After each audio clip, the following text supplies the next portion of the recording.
I'm a strong ass woman. I'm a grown ass woman. I say exactly what I mean. I speak my mind, I speak my truth. Living loud and living free. If you call it unladylike, that's alright with me. Strong women speaking true.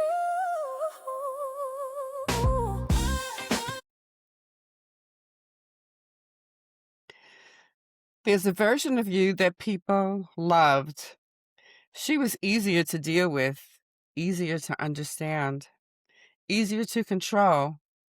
And the truth is, she got you through a lot. But at some point, she couldn't take you any further. And that's where it gets uncomfortable. Because becoming who you are today means letting go of who you used to be. This is Grown and Unladylike with Star Moss, where women speak honestly about life, growth, and what it really costs to become this woman. And tonight, we're talking about the version of ourselves we had to let go. Tonight, I'm joined by two incredible women who have experienced that shift where growth required letting go. Nina Thiara and Shannon Donahoe Simpson, excuse me. Welcome to the show. Thank you. Tell us about yourself and what you do, starting with Nina. Hi, my name is Nina Tiara, and I'm a um, I'm a personal growth coach, and I support women to stop over functioning and help them reconnect to themselves so they can start living life on their terms. Okay, and Shannon? Thanks for having me, Star. I am a speaker, a self proclaimed joy bringer, and I help women be brave enough to choose joy regardless of what life is throwing at them. And I'm really happy to be here today. Okay. So, Shannon, what is your story? And can you take us back to this journey where it really began? Thanks for asking, Star. So, my journey starts back in 2009. I was sitting at the Callanish Society, which is an organization that does week-long retreats for people with cancer. And as everyone was going around the circle and sharing their story, there was this one woman that spoke up, and she spoke about her sexual abuse. And in that moment, something woke up inside of me. And as I realized, as people were going around the circle sharing their stories, I realized that I wasn't actually at this retreat for cancer. I was actually there to heal the wounds that caused my cancer. And when it was my turn to share, I opened up and shared for the very first time the sexual abuse that I experienced at the hands of my grandfather when I was a little girl. And I shared my story about how I was raised to be seen and not heard, and how holding these secrets inside my body had made me physically sick. And that's how I came to really, that was my big awakening, being in that circle and realizing that the emotional trauma that I experienced as a child had made me physically sick. Wow. So you were taught as a child to be seen and not heard. So how did that affect you growing up? Well, it affected everything because everything was a secret. I didn't feel Mm-hmm. safe to speak my truth. And when we don't feel safe to speak our truth, then all of a sudden we're not living our authentic selves and we're living out of alignment, which means we're living our life for everybody else. And that makes not a lot of joy for the person living it. And And that's when why did you realize that it was okay to speak your truth, to speak up for yourself? Mm. Well, I mean, my story is I think there's more parts of it as we go. I mean, as we age, I feel like there's more courage that comes along. But I think my biggest transition day was when I left my first husband. And I remember the phone ringing and I was packing up the house and I answered the phone. They didn't have call display back then.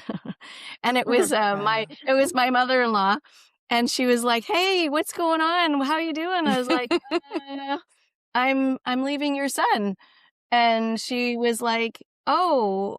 And next thing you know, she gave me this name to a counselor by name, and I will never forget this woman.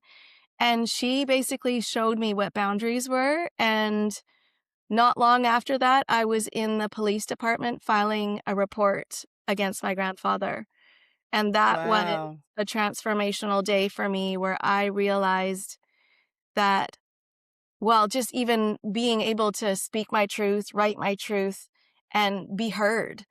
Uh, and I also say out loud that, hurt people, and a big part of my journey has been learning to forgive my grandfather for Yes. all the things. So, yeah. So Shannon, for listeners, how can they start creating more joy in their lives? Hmm. Well, it all starts with being true to yourself. Listen to your no's. When there's a no, listen to that. Don't go in the room and put on the fake smile because you want to make everybody else around you comfortable. Do Mhm. what is best for you. And for me, it's been a bit of a journey because, I grew up really believing that pleasing everyone else was my job, and especially when it came to men. And so, really having the courage to live my truth and not worry about what everybody else thinks and if I upset other people, because in the end, this is my life. I'm not here to make everybody else happy. I'm here to live my best life. That takes courage sometimes, often. Yes.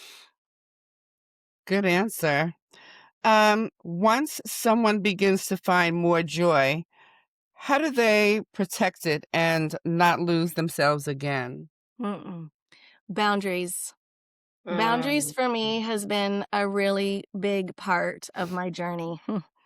Especially when, as a young girl, having someone that I trusted so deeply cross my boundaries in a way that no child should ever experience. So I learned very quickly and very early on that not speaking my truth was, Mhm. or keep being silent was the way. And that's not what I want to do anymore. But if authenticity is speaking our truth, then boundaries is putting that truth into action. And again, Mhm. boundaries is that thing that, not all of us, especially women, we're not really great at. It's something that we really need to work through. And it takes courage to have boundaries and say, actually, no, that doesn't work for me. Or no, I'm actually not going to go today. Or that's actually not in alignment with me. And courage to speak our truth and speak what is right for us. Mhm. We're going to talk more about boundaries later in the show. Um, how can we navigate difficult relationships or life challenges while staying connected to ourselves and our joy? Hmm. You know, I think I know this has been a big one for me. I've learned along my journey, I used to point the finger at everybody else. Mm. And for me, a big part of my journey has been to self reflect and know that I can't change or fix anybody else. The only thing that I can change and fix is myself. And when Mhm. I learn that, because I used to point the finger at everyone, and then I realized that there was actually three fingers pointing back at me. And so when I take Mm. ownership of my own stuff and know that maybe this is happening outside of me, and if I could pause instead of going, why are they behaving that way and why are they doing this? Maybe pause and just ask myself, what is this here for me to learn? And Right. how can I learn to react to this better? Because I can't change anything outside of myself.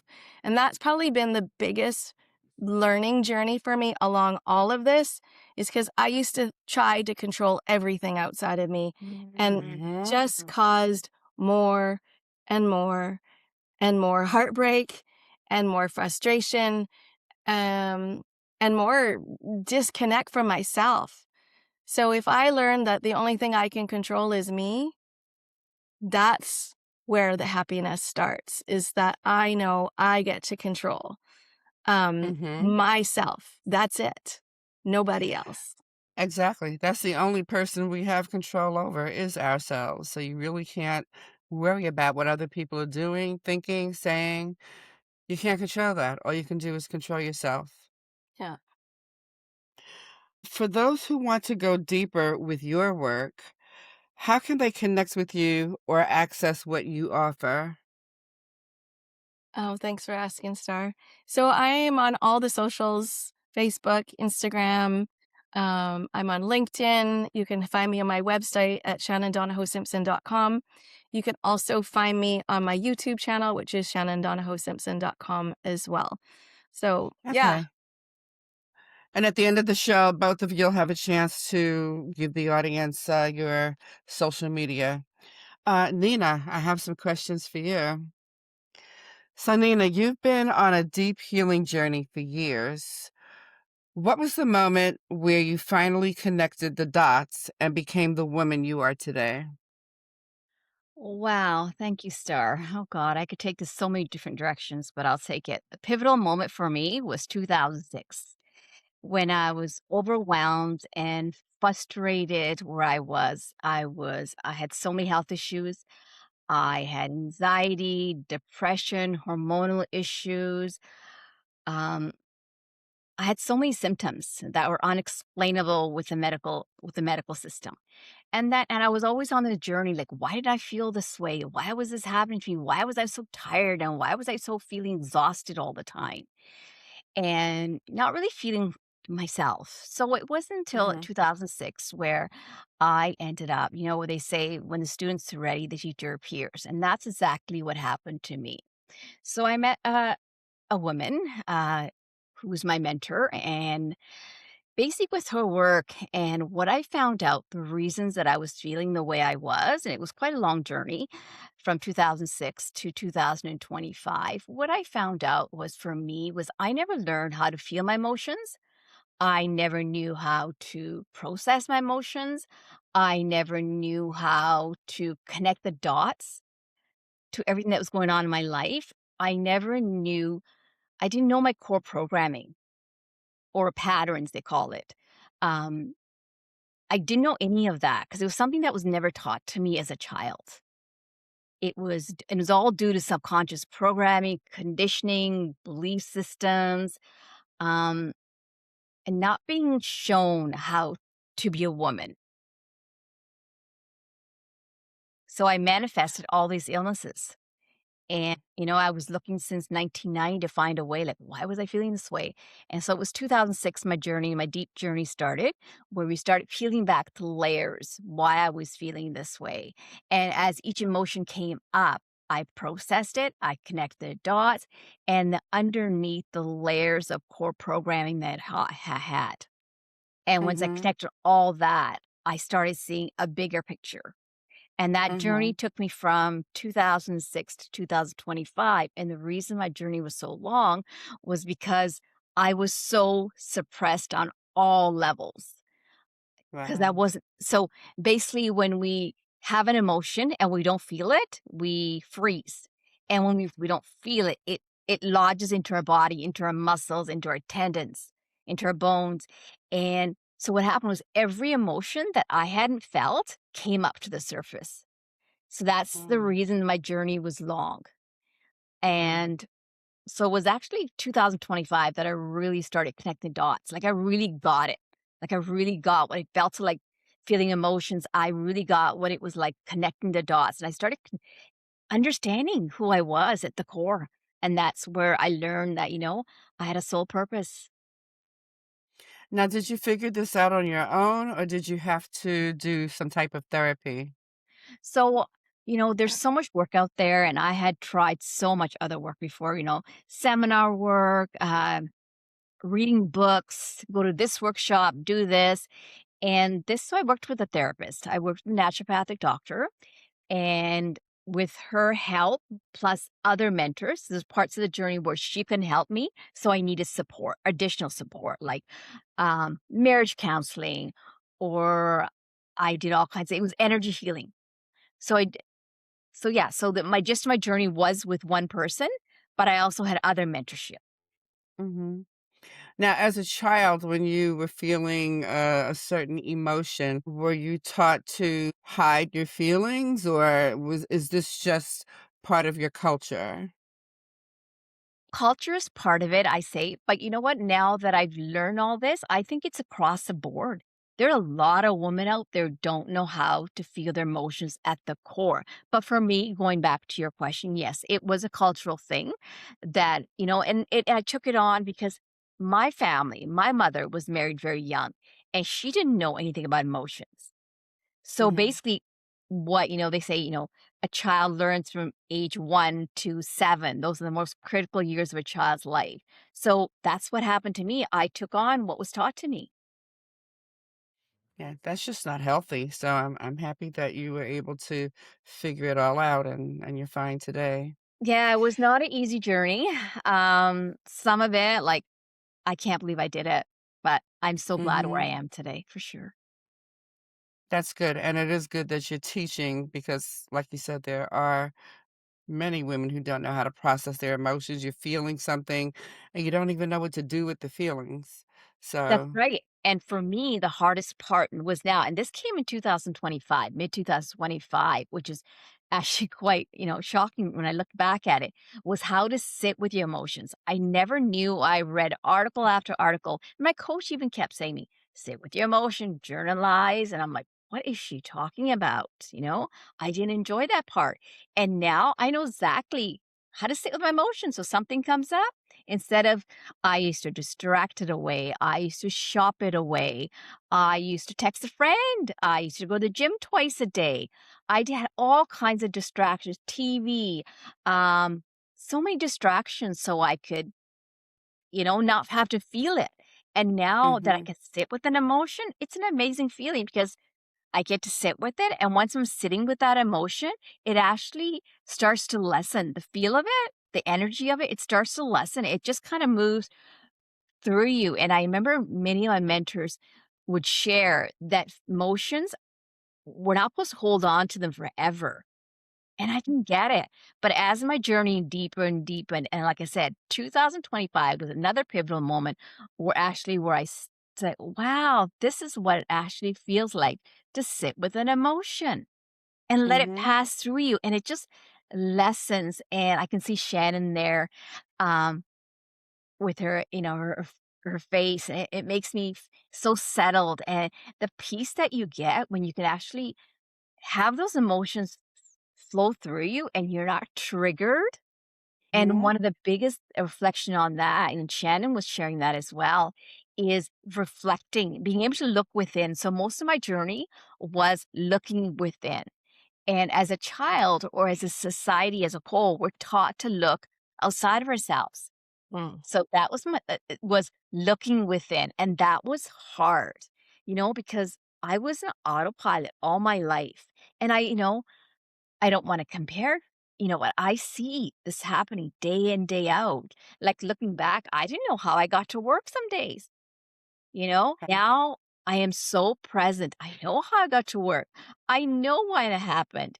And, mhm, having that, connecting myself to emotions and where they came from and feeling them and healing them, I'm not triggered. I've had some, I test myself sometimes. I've had some things happen in my life in the last number of years, and I just like, I've settled with them and I've found so peace with them. And there was actually an incident just very short. in my life I can share, um, where someone blew up at me about something, and I just listened to her, and the old Nina would have gotten triggered. I just listened. I apologized. I didn't get caught up in the story. It was actually, and then what was even more beautiful about that story was I got to heal something that took me back 20 years through this woman. Self Mhm. reflection, mirror work. I was like, wow, thank you for coming into my life. Wow. Wow. Oh my goodness. So, a lot of high achieving women look like they have it all together, but internally they're overwhelmed. Why is learning to process your emotions so important? And what happens when you don't? Wow. And I can only speak about myself. I think what happens, and that could just relate to my journey, is you live with the program you've been given, and you just run on autopilot. And what happens is, yeah, for me, what happened was I had so many symptoms, and I was constantly collapsing with depression and feeling anxiety. I had irritable bowel syndrome, so stomach issues, hormonal issues. I could go on with this list. So, not knowing how to process your emotions and not feeling them, that's what will happen to women. You will have all kinds of these symptoms and you won't know. You'll just run around on empty, feeling overwhelmed day in, day out. And what's even sad is if you have children, it affects your children as well. I mean, it did affect my Mhm. children, but now healing myself, and I even shared with this Shannon. I remember when I first met Shannon and she had some stuff that was going on here in her life. And I said, when someone does the work around emotions and feeling them, connecting dots and looking at their core programming, not only do you heal yourself, you heal your children. You heal Oh. your relationships ancestrally. Like your Mhm. whole life just is different. Yeah, some people in your life will fall off, but your whole world just changes. And that inner peace that you get, oh, I can't explain that. Like it's just I feel this every day. I'm like, oh my God, I have to pinch myself, where I used to be and where I am today and the relationship I have out there, not only with myself, but with my boys and the connections I make Mhm. daily, like Shannon, like I had no idea. And I had no idea where all three of us going to end up on this podcast. So that's My beautiful. Yeah. goodness. So when you're feeling an emotion, you don't react right away. You just kind of sit with it, process it, and figure out what to do with that feeling. So with my journey, um, when I was doing it, it was hard. It was really hard. Like me learning just the emotional part, 'cause it was taught to me. I had to learn this like in God, I think I was just turning 40 when I started my journey. So I had to learn this harder. So for me, it was very, very hard. Like, her saying, sit with your most journalize, like I shared this before. Mhm. I didn't enjoy it. I thought it was just tedious. Like, why? Now I'm a journalizing queen. I can connect the dots so fast. And I'm highly intuitive as well. Um, yeah, so I really feel it's important. Like when something comes up, it's just easier. My brain has rewired itself. It's like all that subconscious programming came to the conscious, and I learned to sit with each emotion as it came along. I connected the dots, felt that motion, the core programming underneath it, and now it's just natural. Now it's like I said, whatever you're given at birth, you can change it, and that's why my journey was so long. I shifted all that, and now something Mhm. comes up. It's like it's a natural response. Like my whole basically, I remember when I was doing the work with my mentor, she goes, "It's like, I'm gonna help you delete all your files." And I'm like, "What is this woman talking about?" Now, it's like me, this is the real Nina. Because I remember at one point I said to her, I said, "What am I doing here?" And she's, "I'm helping you become the real you." Still, I was dumbfounded. Now I think back at everything she said to me, I'm like, "Oh, I get it." So this is who I was. This is who I used to be with my old programming. This is who I am today, having all those files deleted. And with my new Mhm. programming, nothing's changed. I'm still Nina, but I function with a lot more clarity because I know my emotions. I know how to feel them. And everything's just natural. It's like, when I talk to people, everything's just like, I don't want to sit there. Like Yeah. it's just there. Mm. Wow. Shannon, have you had any problems with your emotions, expressing yourself, processing your emotions? Pretty much my whole life. Oh my goodness. Yeah, a total lack of emotional intelligence pretty much my whole life. Yeah, grew up in a house where their emotions weren't really encouraged. Anger wasn't allowed, sadness wasn't allowed, and so suppressed a lot of my emotions. And so when I had my kids, and my son being on the spectrum, being a lot of emotions, not knowing how to help him with that. So I had a counselor that helped me, that helped him. And I didn't realize that it actually was going to be helping me as well. Until one day when I did a medicine journey, when things had gotten pretty dark for me in my life. And I didn't really know what way to turn because the only way I wanted to go at one point was just out. And so I decided to do a psilocybin journey where I went inward and did some real deep work. And what came out of that process was me realizing that I had been blaming my kids for my anxiety and all the things going on in my life. And I actually realized in that moment that it was my kids were just reflecting back my own Mm. anxiety, my own Mm. stuff. And so it was a real humbling time.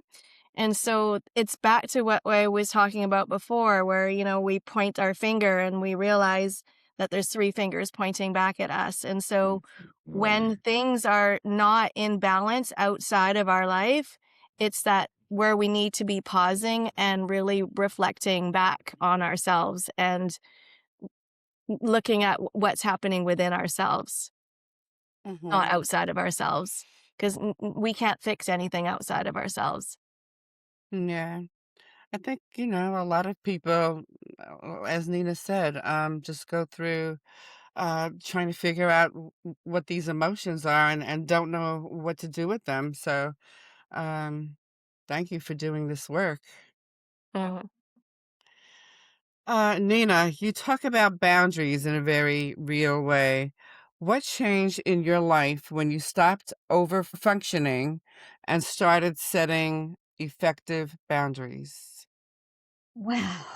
That's such a big question for me because I had no boundaries. I didn't even know the word boundaries meant.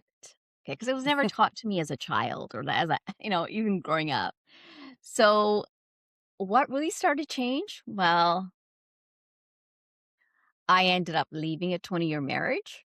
You know, I ended up leaving a job I didn't like. I changed friendships. My whole world changed as a result of putting in boundaries. I changed putting in boundaries. And not Mhm. only change outwards, the change inwards. I felt a lot more settled having boundaries with people because I was taught fear around boundaries. I was taught as a child that if I said no to anybody, that it was going to be a problem. And Hmm. now I look at it when I put boundaries in a kind, you know, gentle way and frame it, just the way it's supposed to be framed, it's beautiful, you Mhm. know? And everybody wins when you set a boundary. It's a beautiful way of living. Having boundaries in everywhere, your work, your business relationships, it improves. It improves everything in your life by having boundaries. It's true because if you don't set boundaries, people will just run all over you, and you're trying to accommodate everyone and please everyone. So I learned that in my own life. You have to set boundaries. You have to say no to the things that you don't want to do. Or, I found myself, if I was in the middle of doing something for myself, If someone came and asked me to do something, I stop what I'm doing for me and do what they want me to do. I don't do that anymore. I mean, you have to set boundaries. And if I can share a story, Star, I remember once when I put a boundary with somebody, no names mentioned here, this person hung up the phone. Mhm. They literally hung up the phone on me. I was like, okay. And I was actually healing at the time. So I wasn't feeling most amazing. Um, and I remember this person hung up the phone. And that's Mhm. okay. There's a first time for everything. But it still wasn't learning the lesson of boundaries at that time. But it was now looking back, I was like, wow, that was my first when I put a boundary in, and this is what happened. Mm. Uh-huh. Good. You say everything comes back to our core programming. How did your own childhood conditioning shape your patterns, and how do you begin to break them? Wow, that's such a deep question. So as a child, you know, and I don't want to point it at just culturally. I think it's broad out there in general in the world. But looking back, you know, I took on all this subconscious programming conditioning as a child, Mhm. right? So I took it on, like and those patterns just shaped the person I became later in life. Be a good girl, don't say no, wear this, don't wear this, have your hair a certain way.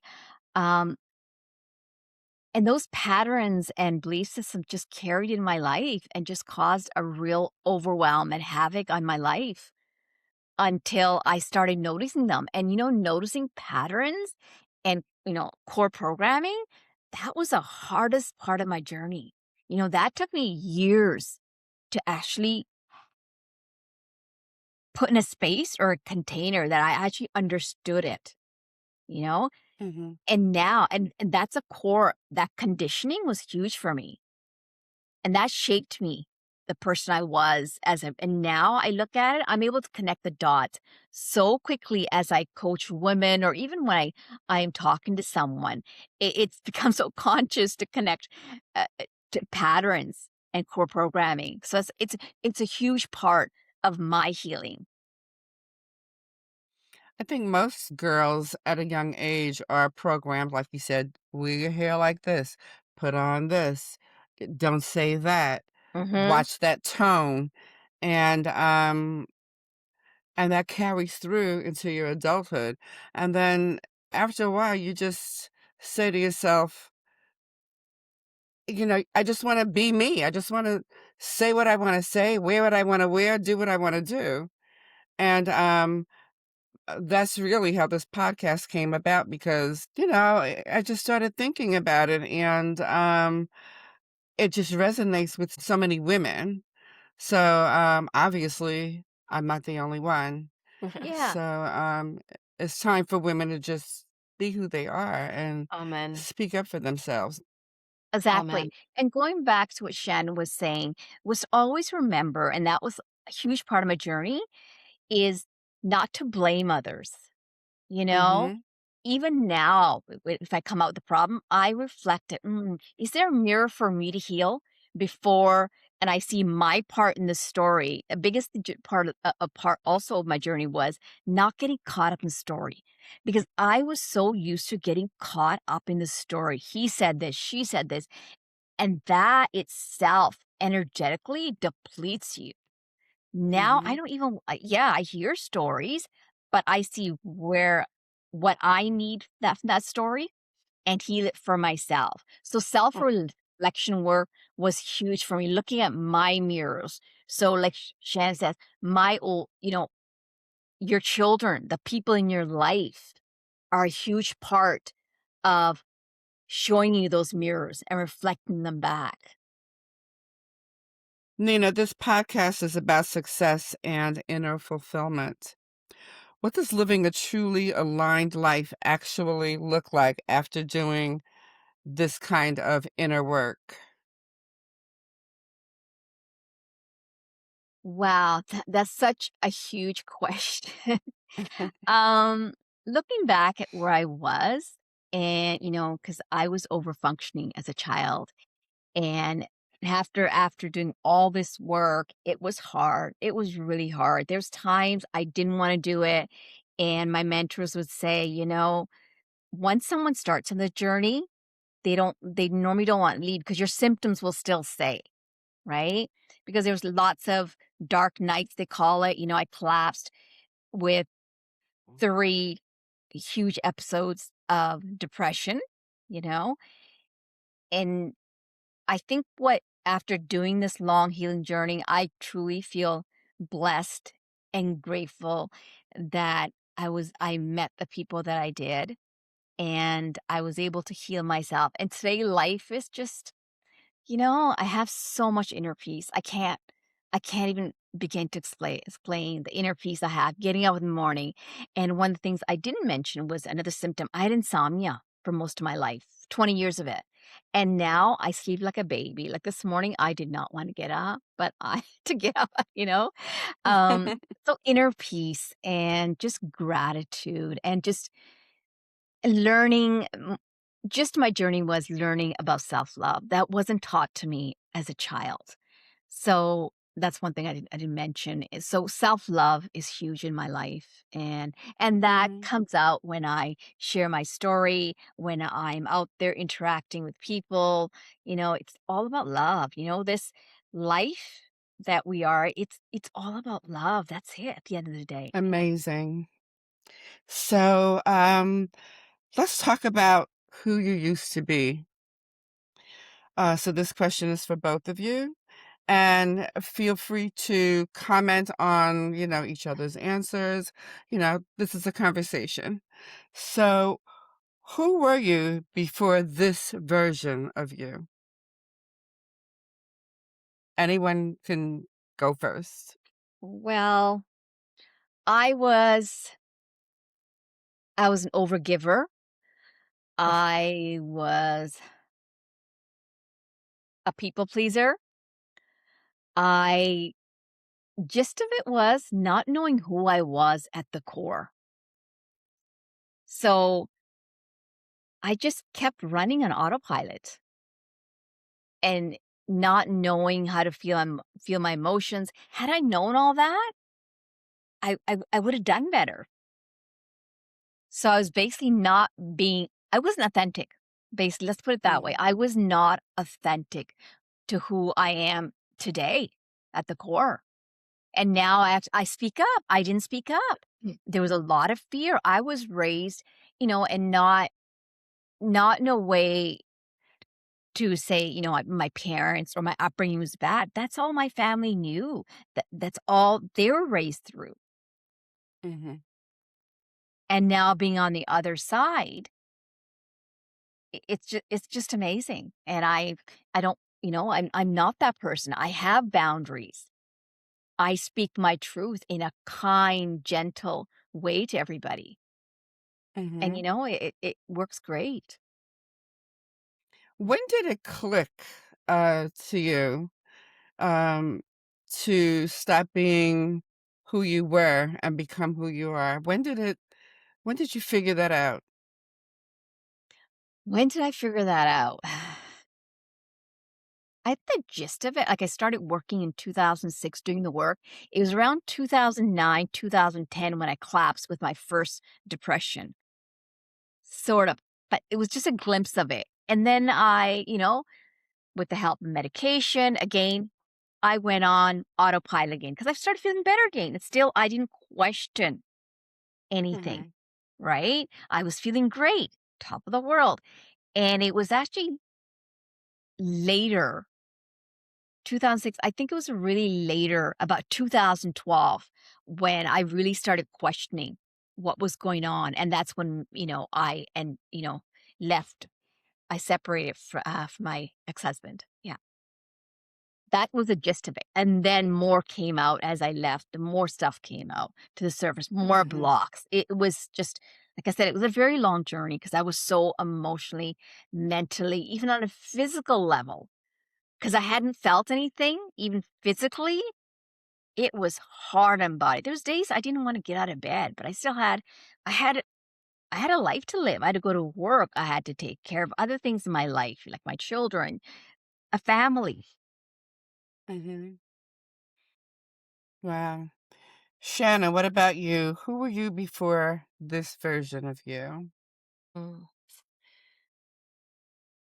I would say I was the person that my worth was wrapped up in what I could do.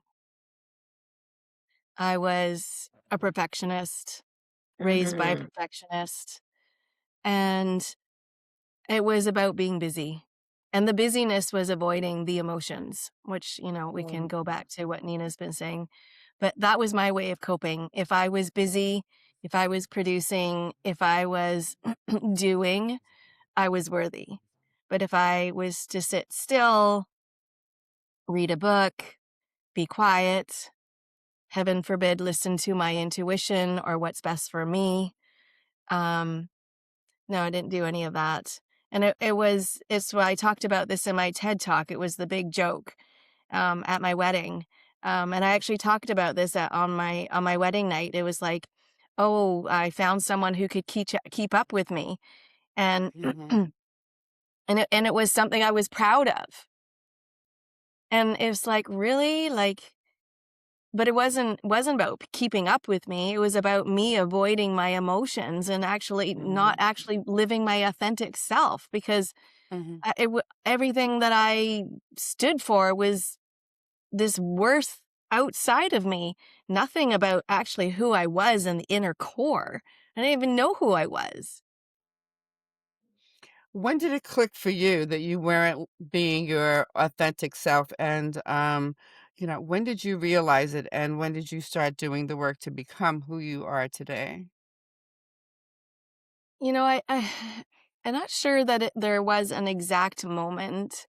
I think there's been a lot of big moments along my way. You know, I've been through the trauma in my childhood. Talked about going to the police department and filing that report against my grandfather. You know, got diagnosed with cancer when I was 34 and supported my young kids through autism and anorexia. And my husband at the time had PTSD and a broken back, and there was just so many things that were going on. But I think through each of those really hard things, it forced me to pause. And that's the thing. When we go through these hard things in life, it's the Mhm. forced pause.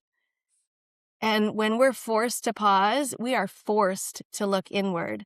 And, some people might think I'm crazy for saying this, but it was the best part of COVID because it forced us to pause. It forced us to spend a lot of time with people that we thought that we really liked, and then we realized that we didn't really like. And it forced us to be with ourselves at home in quiet, in silence, Mhm. and actually like pick up old habits, like maybe some crafting and things got done around the house. And, we started to realize, oh, I don't like this. I do like this because we actually had to be with ourselves. Mhm. And so it's when we can actually pause and reflect and be quiet. And that comes back to what Nina was saying earlier. Well, we would do we have a practice in the morning? Do we get up? Do we journal? Do we meditate? Do we close our day with journaling? Do we go for walks on beaches? When we have a download, do we actually pause and listen? And Mhm. this is another thing that maybe people are going to think I'm crazy, but when I'm sick now, I invite it. I don't fight it anymore because I know that my body is talking to me and I I'm really need to yeah. listen. So I don't run to the store and buy all the cough medicine. I just go on the couch, I grab a cup of tea, and I let my body heal and I sit with what is showing up for me emotionally because obviously there's some shit I need to process. Wow. So, what did people expect of you when you were the old version of yourself? What do people expect from you? Mm. Well, be seen and not heard, be a good little girl, do as Mhm. I'm told, dress appropriately, only speak when it's my turn. Mm-hmm. I've had people say to me actually, and this is a family member word for word, I can't wait till the old version of Shannon returns. Hmm. And I was like, well,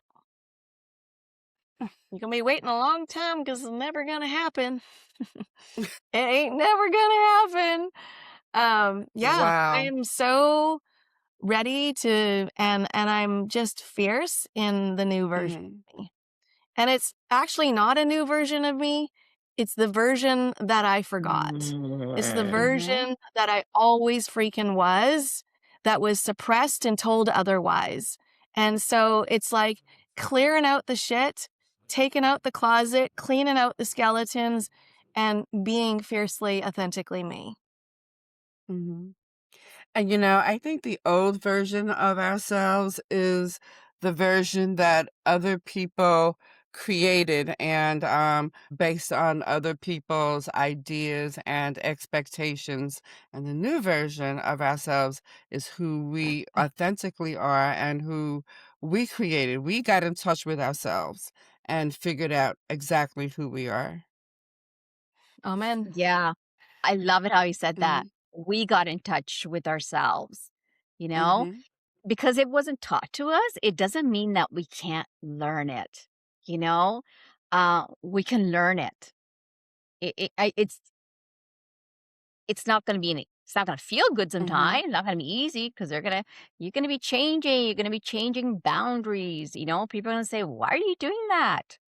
Like I said, people are drop Comfortable. the phone hang the phone up on you. Hmm.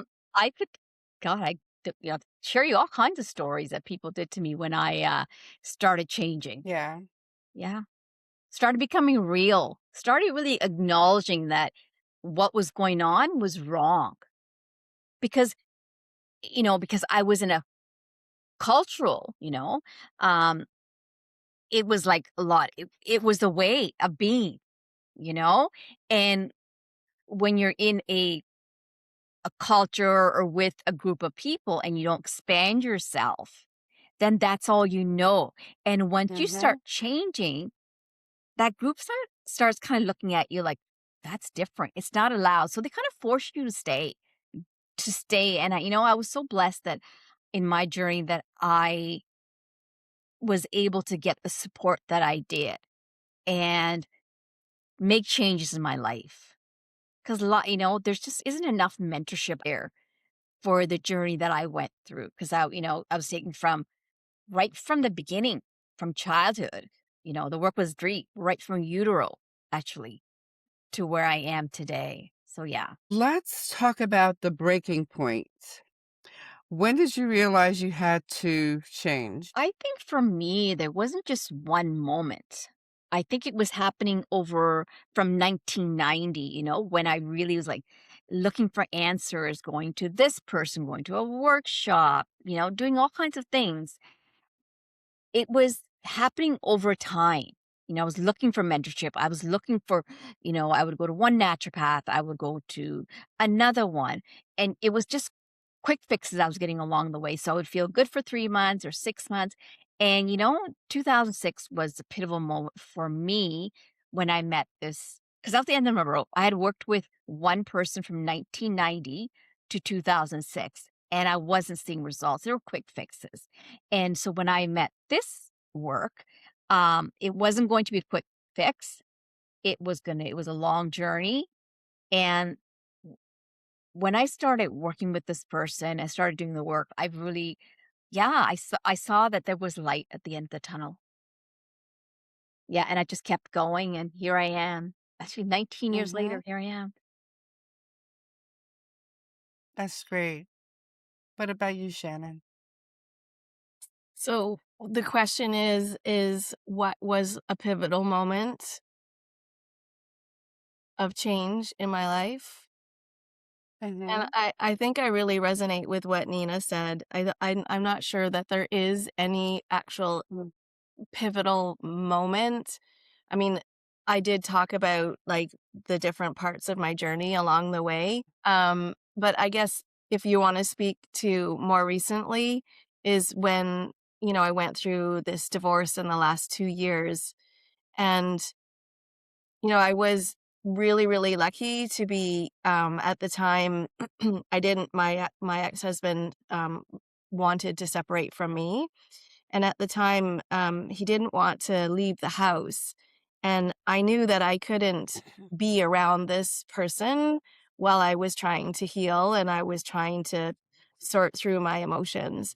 And I was gifted, a girlfriend knew of someone, and I, believe it or not, but I was gifted a penthouse that was sitting empty. And I got to Mhm. stay in this beautiful penthouse for 3 months.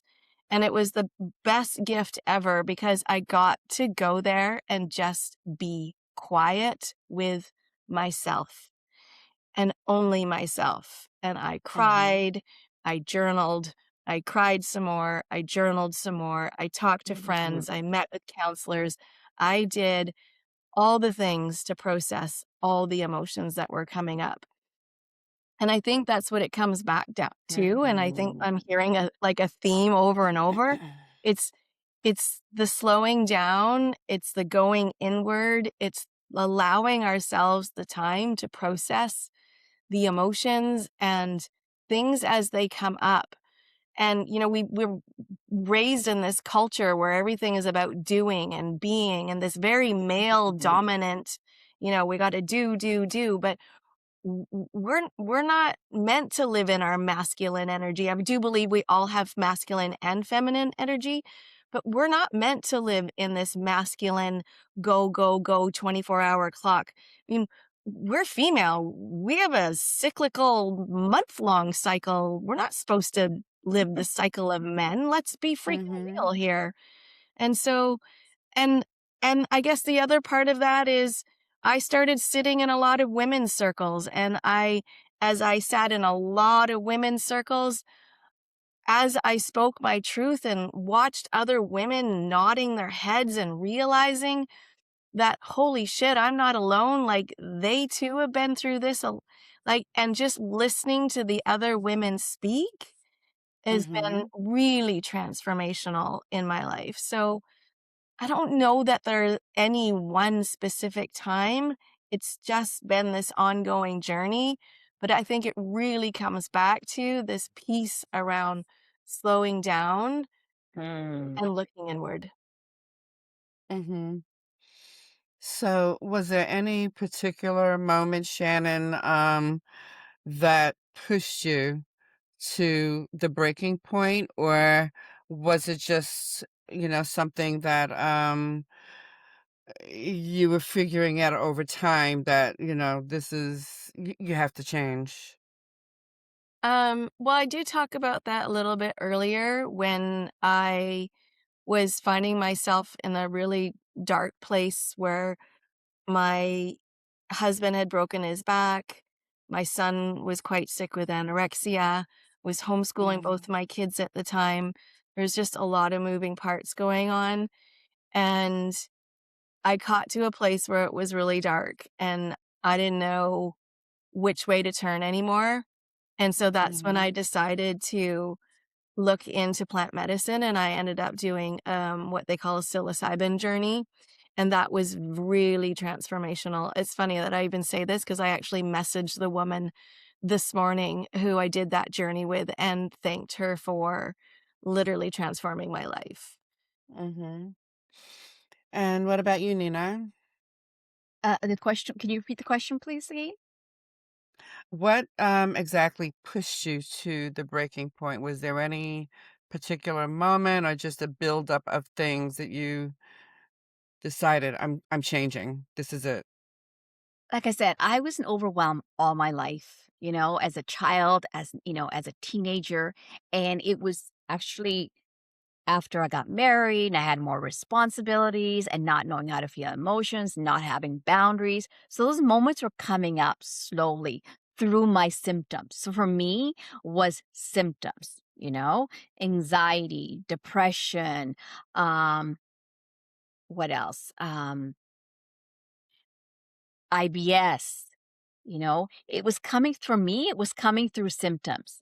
high cortisol, which results in, weight gain, So it was coming through in symptoms. So as I wasn't feeling my emotions, more symptoms were coming. Other symptoms were getting worse actually as I was getting older and, had more responsibility and no boundaries and not having the tools.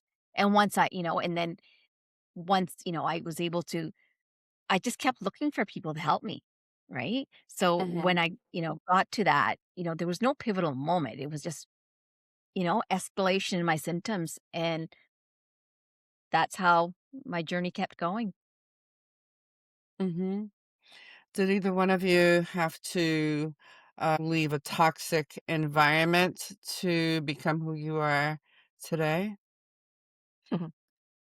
I can't speak for Nina, but I already know the answer. Um, but, 100%. I think that's, I mean, I've been married 2 times now, and both again, my background in what I went through with my grandfather, I mean, I was taught at a very, very young age that we do what we're told and that I can't trust men and that I'm to please men, that's my job, and that didn't work out for me until I learned the hard way over and over and over. And again, we repeat these patterns until we finally get it. And some of us are lucky enough to see the patterns a little earlier, or maybe have great mentors that can show us that. And some of us, I think and I don't know that I think we come to our time when we're meant to. Like the universe has our life already mapped out for us ahead of time. Mhm. I don't think there is any, you know, magic thing. I think everybody's on their own journey and we're all coming to, our realizations in all perfect time. Mm-hmm. What about you, Nina? Uh, Toxic. Yeah, I lived in a toxic environment. Yes, I did. Mm-hmm. And I always reflect on this. These people knew what they knew, but being in that toxic environment, I didn't have the tools to leave. So once I started gaining the tools, I didn't blame anybody. I left because it wasn't serving me. It wasn't serving my higher good. It wasn't the person I was. It wasn't, that just wasn't me. So yes, I left a toxic environment. Yeah. Okay. So we're going to move on now to what it cost you. What did you lose in the process of changing into the new version of yourself? I feel like I've already answered this question, and again, it comes back to um, you know, what did I lose? You know, I really feel like I lost a lot of people in my life. It was really interesting. Like, I stopped drinking alcohol because Mm. it wasn't serving my body. Being a cancer survivor for many years, I used alcohol as a coping mechanism. I used to drink every single night. It wasn't great. I became very reactive, very angry. Um, wasn't the really best mother at often because I was just in reactive mode often. And but when I knew that I wanted to stop drinking alcohol, um, a lot of people didn't like that. It was Mm-hmm. almost they made it about them. And I remember even like saying to my ex-husband, like, I want to quit drinking. And I honestly would come down almost every single morning and say, I want to quit drinking. And then he would go to the liquor store and he would buy beer and then he would say, there's wine in the fridge for you. And I'm like, Mm. but I want to quit drinking. And so it's Mm-hmm. really hard to quit drinking when the other people around you are feeling uncomfortable. And I mean, it's not about putting blame. We're again, we're all on this journey doing our own thing. But I even noticed like how our friends shifted in that journey because I started hanging out with people that were not into drinking, and then he was still hanging out with people that were still drinking, and I noticed that there was just this it wasn't cohesive anymore because I just wasn't interested, and I just knew that it wasn't good for my body, and it wasn't even that I just didn't feel good in my body anymore. I didn't Mhm. want to feel, and I didn't want to be numbing anymore. I didn't want to be taking a substance and numbing myself anymore. I wanted to just be me and not be afraid of me. Yeah. Exactly. Um, when did you realize that you had outgrown your old life, Shannon?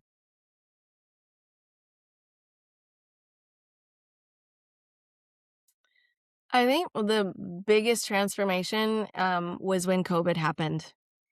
Again, I know Mm. I've talked about this before, but so many things shifted in my life when COVID happened.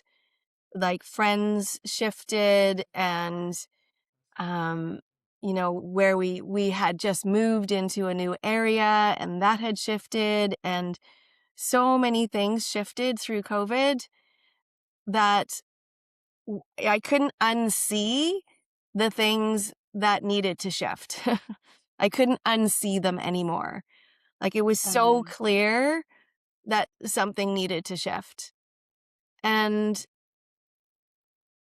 when you can't unsee things anymore, y- y- and especially when you're trying to stop drinking alcohol, um, you can't numb it anymore. So it Mhm. was like, there it was. And I didn't want to numb it. And so I just started reaching out to friends and women's groups and sitting in women's circles and really wanting to just improve myself. And Mhm. I realized at that time that I was changing a lot, and my ex-husband at the time just wasn't interested in going on that journey with me. And so that's what Sh shifted. Mhm. Shannon, when you were going through the process of changing, did people react negatively to who you were becoming? Oh yeah, for sure. And they still are. Mhm. And they still are. And that's totally okay. And I think that's a lot of the reason why we don't change is because we're afraid of what everybody else thinks. Mm. But when we don't Mhm. give two F's anymore, then we get to step into our actual real versions of ourselves. I speak my truth, and not everybody likes the truth. Nina, Yeah. what about you? What did you lose in the process, of becoming the new version of you, and, did people react negatively? First of all, I'm going to reword that. I think everything that happened in my life was a gift. It was a gift, you know? All the people that came to my life. What did I lose? I think as I changed, I felt that, yeah, first I missed my old connections, the family I was married into for over 20 years. I missed that. Yeah, I did. But as I learned, I started reconnecting with them, um, I learned that I didn't fit in there anymore. Mhm. So I quite am comfortable with who I am today. I mean, there's some still connections I have from my old life, but I've just I became the real you. I became the real me that I was supposed to be right from the beginning with not having all those suppressions and programmings, and I speak my truth. And when I say speak my truth, it's not that I'm being rude or mean. It's clearing all that emotional block. Exactly. Mhm. Exactly, with respect and kindness and love. That's all it is.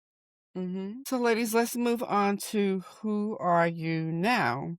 So, since you've gone through this process of changing, who are you now? Who are you today?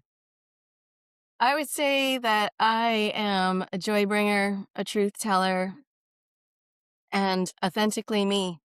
And just really, I used to be really afraid of the unknown. Used to need to be in control all the time. And Mm, now it's more about trusting the unknown, mm, not being afraid of all the things, feeling the fear and doing it anyways, love it. and knowing that there's something bigger than myself out there that is guiding me towards what's next. Mm-hmm. Yeah. What about you, Nina? I feel connected to myself. I know who I am. I just feel joyful and just grateful where I am today. What do you no longer tolerate in your life, Nina? Oh, people overstepping me, you know? Because I didn't have any boundaries, you know? And now that I've have boundaries, I can speak my truth. I had a lot of relationships, a lot of connections where people were overrunning me because I wasn't speaking my truth. I didn't have boundaries. I didn't tell them how I felt. And now that I have all that, my whole life has shifted.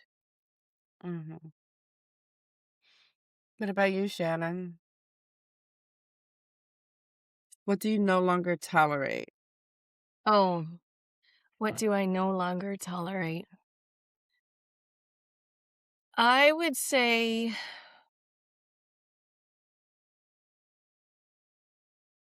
I don't really tolerate people overstepping my boundaries anymore. Mm, I used to tolerate that a lot. And disrespect. Mm-hmm. I do not tolerate disrespect. People Good. talking down to me, not okay. Not okay. Actually, don't wait. I usually deal with it in the moment now. I just pause, I take a deep breath, and I either pull the person aside, and I absolutely do not let things build up inside me and let that fester. mm, It's like something that is going to be discussed. So hard conversations are something that I've gotten a lot better at because I don't Mm-hmm. tolerate people disrespecting me at all anymore. Okay. yeah, and if I can add on to that, that was just my journey. I had tolerated so much disrespect and having hard conversations. And I gotta be so honest here, they're so easy. Like, Mm-hmm. I can it could just happen in conversation or over a text or just a quick way of rephrasing something and they'll get it, right? Mm-hmm. So, we're going to wrap things up now. I have one last question for the both of you. The version of me I let go of was. Mm. The version of me I let go of is the people pleaser, the person that's worth was wrapped up in pleasing and doing everything for everyone else. The version I let go of is the little girl that was seen and not heard and told to do as she's told and to keep the secrets inside. She's gone.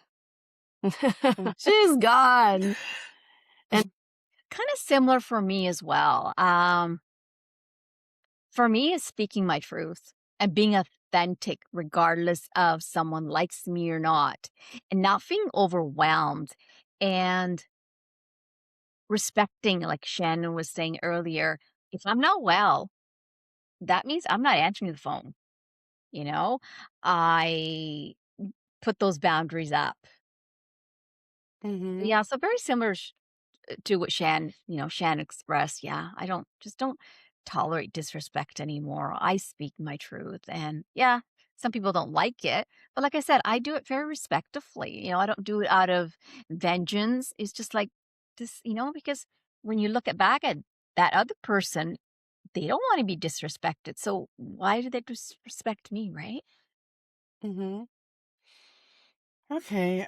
So I'd like you to share your social media pages with everyone. Give everyone your social media so they can see what you're doing, see what you're about, contact you if they want to.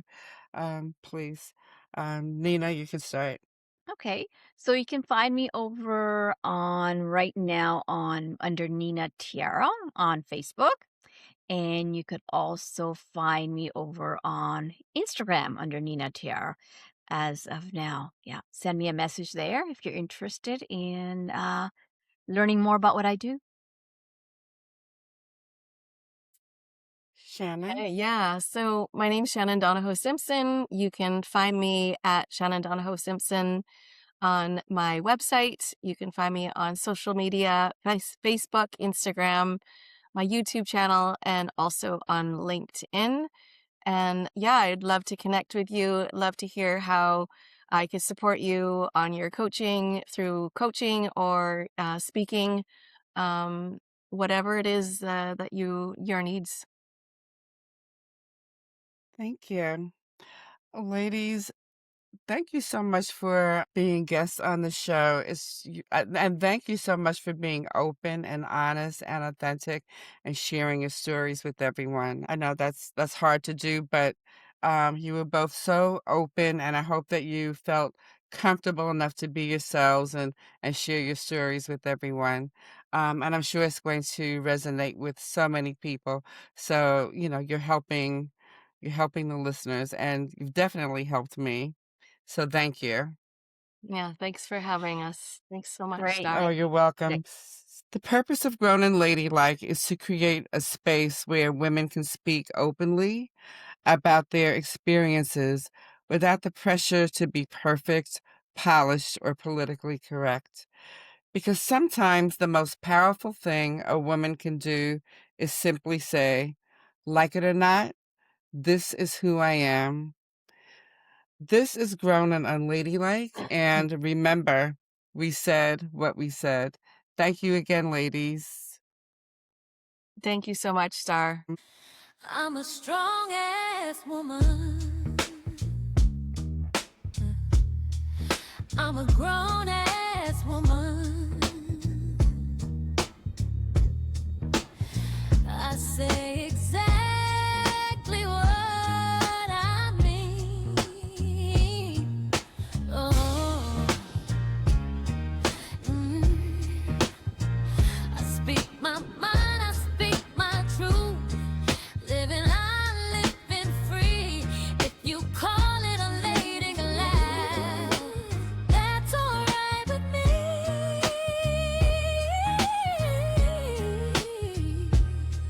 Strong women speaking true. Welcome to Grown